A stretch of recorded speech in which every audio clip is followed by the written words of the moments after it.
Well,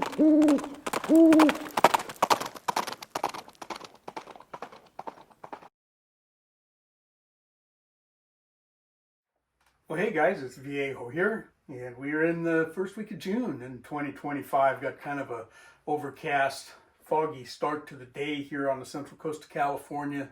Streets were wet. It was so foggy earlier this morning. It'll clear up probably later. Hey, this is part 2 of episode 19 of Wadcutter Wednesday, and we're working with this Saeco number 381 button nose wadcutter. Okay, there she is right there. And what we'll do today is go ahead and take you through the loading process and then go out to the range and shoot a little bit. If you're on YouTube, I can't show you that whole loading process. As you undoubtedly know by now, I can show you parts of it, and I'll show you that which I can. If you want to see the whole thing, you got to go over to my Rumble channel where I have the whole thing posted over there.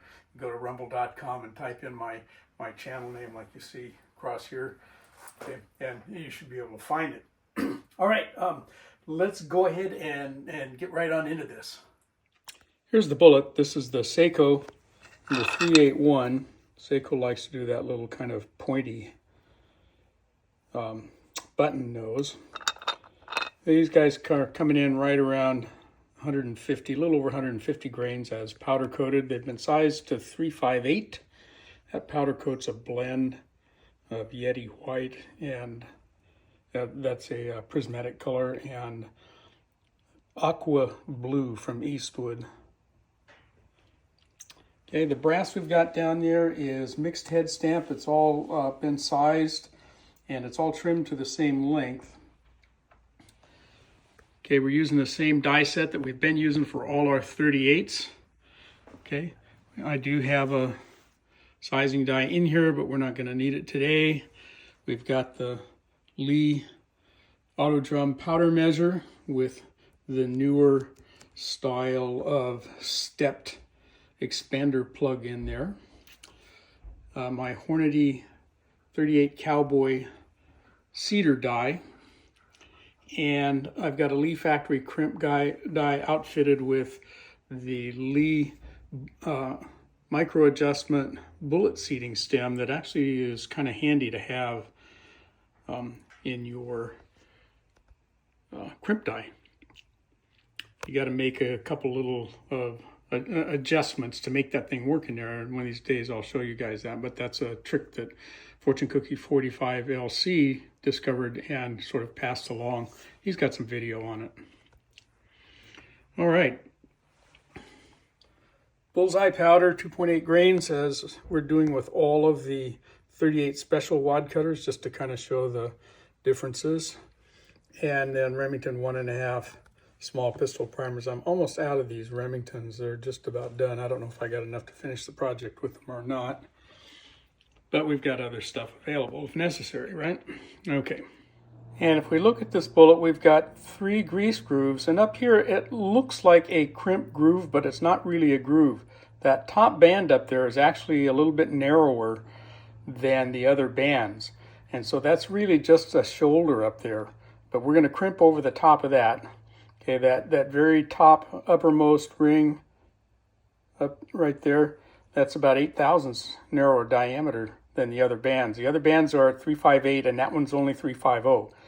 Okay, and so it's not really a groove there, it's just a step. And we're going to crimp then just over the top band, sort of into that step. Okay, so you can see just enough crimp there to really just to remove the flare at the case mouth, and we'll check this in our Wilson pistol gauge. Okay, right in, right out. Here we are, our Saeco number 381 button nose wad cutters, right around 150 grains. Okay, sitting up on top of 2.8 grains of bullseye and some Remington 1.5 pistol primers, and we finished off our stash of those today. So we are ready to go send these. Got to figure out which firearm to put them through. Okay, so it was kind of business as usual there for the loading, 38 special wad cutter, and If you haven't watched any of the other ones, I've loaded them all with the same charge, 2.8 grains of bullseye, and we got a whole bunch of these wad cutters for 38 special, and I put the same charge on all of them, just because. Some of them would probably perform better with a little different charge, but that's kind of the standard for a 38 special wad cutter. So that's what I use, and it's working out okay. All right, we'll go ahead and throw in a little bit of range footage. I put a couple wheels full through the stainless steel GP100 for you guys, and they shot okay. Nothing, no great shakes. We're out there at 25 feet, and they shot just a little over 700 feet per second. Kind of more or less where you'd expect a wad cutter to shoot. Real easy shooting, really. Not all that accurate in my hands, accurate enough. All right, let's go to the range, take a look-see out there.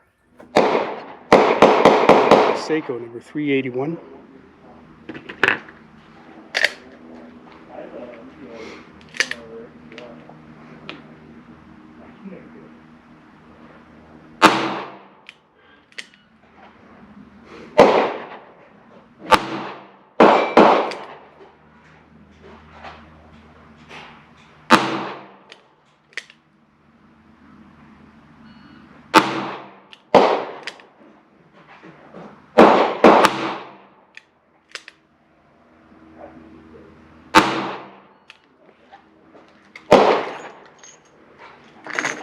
Okay, these don't load two at a time very easily.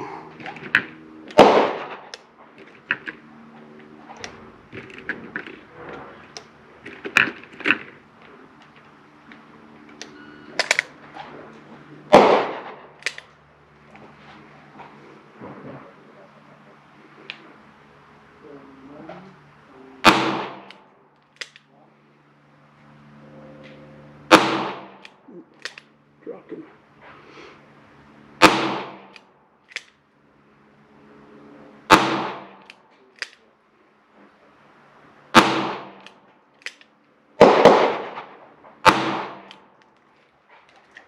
That's the 12 rounds with a Saeco 381. Kind of concentrated in there, but still blew some out of there. Did okay though. I'm okay with that. All right, off camera I shot that group to the left. It's 10 rounds, a little better, but actually not that great either. Okay, there we are. They shot okay. Nothing real fantastic. I enjoy shooting these GP100 revolvers. I got two of them. I have a blued one also, and I sort of alternate them on days to the range. Nice revolvers. I recommend them if you're looking for a relatively lower cost revolver, and it's only relative compared to something like a Smith & Wesson or something. They're not all that cheap anymore. But I think they're worth the investment. Only thing I've done to either one of them is put the fire sights on there. Hey, I think that's going to do it for this episode. We got another one coming up next week, of course. But for this one, I hope you enjoyed that and got something out of it. But from the Viejo bench, for now, that's all she wrote.